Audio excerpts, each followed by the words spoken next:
Mick Corrigan here from Action Coach. So I'm here today with Andy Poar, and Andy is the Managing Director and founder of Eat My Logo. Andy, welcome to Business Spotlight. Great to meet you. Nice to meet you. Just kick off and tell us a bit about the business then. Okay, yeah, so we are called Eat My Logo. It's a business that was founded by my wife and I 10 years ago, or just over 10 years ago, and we both still run the business. We're a team of about 20 people here in Chorley, and we're a food manufacturing business. But we make cakes, biscuits, flapjacks, brownies, chocolate, confectionery. But the difference in terms of what we do is everything's branded with edible branding. So hence the name of the company, Eat My Logo. Right. And what sort of customers have you got? Who are you supplying generally? I We guess a supply wide range. Yeah, we supply all sorts of different. Our customers are typically businesses, so we're selling to businesses who are either using our products to promote their brand themselves, whether that's internally or externally to customers or their own employees. We also sell through an awful lot of third-party organisations, promotional merchandise companies, caterers, big contract catering companies like Compass use our products as well.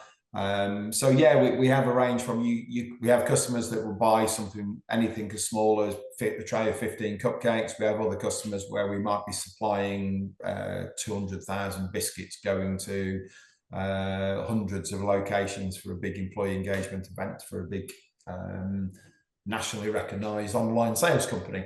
We do a lot of stuff for that type of organisation as well. So it sounded like you had one particular customer in mind, though, when you're saying that. Yeah, we sell to them through somebody else, so I can't really remember. I can't really say who they are in public. So, and obviously, it's a pretty unique business, but there will be other organisations that are doing this sort of thing. What would you say differentiates your offering to others that might be out there? I think the variety of our products and the flexibility of what we do. We do have competition, as everybody does, but we tend to have competition from organisations that we might have people that compete with us in the cupcake area, people that compete with us in the biscuit area, people that compete with us in the chocolate area. We just bought a chocolate company, actually.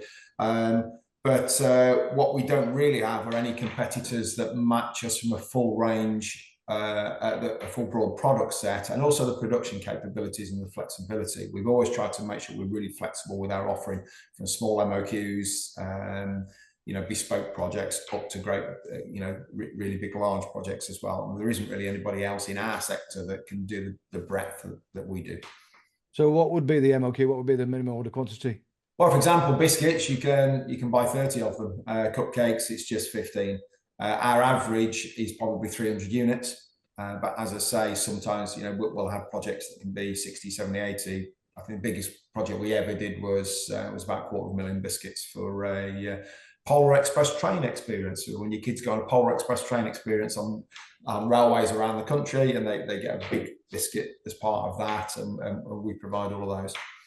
So accessible to lots of different customers then, really. Yeah, most definitely. Yes, definitely. Yeah.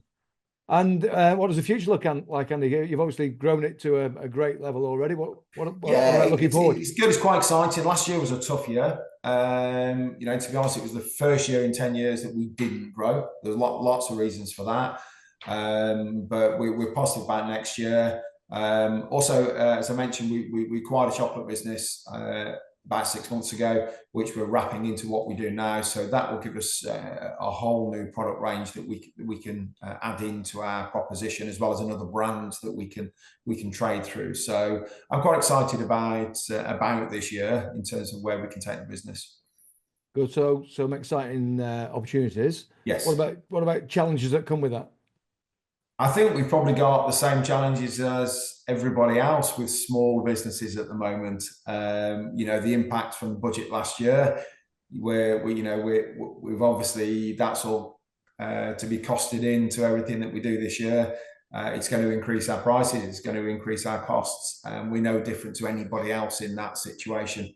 So I think the challenge all of us have got is understanding if that has an effect on what businesses are willing to spend, and also if it has effect on what businesses need to charge. And I think that has still got to work its way through at the moment. Yeah. So 10 years, lots of learnings along the way, I'm sure. Yes. What are the key ones that stand out that you could pass on to people that are watching and listening to this? I think, especially in the first, it's don't underestimate where something can go. You know, this Eat My Logo started life as a little offshoot sideline to my wife's cake shop business in Chorley. We never really envisaged it would take off like it did, and I think for the first few years we just underestimated the growth, and we didn't think it would get as big as it did. So we spent a lot of time playing catch up, really. So I suppose that it's learning to think a bit bigger. Often it can end up being bigger than you think it's going to be. Absolutely, think big, great advice. And if you were starting all over again, Andy, knowing what you now know, what might you have done different? I think we definitely, going back to my point before, think a little bit bigger, make longer term decisions on things around buildings. In terms of the amount of space we need, we made some mistakes with that in the early years and had to move quite a few times quite quickly. So I think it's almost rather than thinking what you need next year, it's what are you going to need in the next 2, 3, 4 years. Absolutely, yeah. Great advice and great learning to share. Thank you very much. No Andy, I problem wish you all the best and thanks for popping in and seeing us. No problem at all. It's great to talk to you. You take care. Thank you.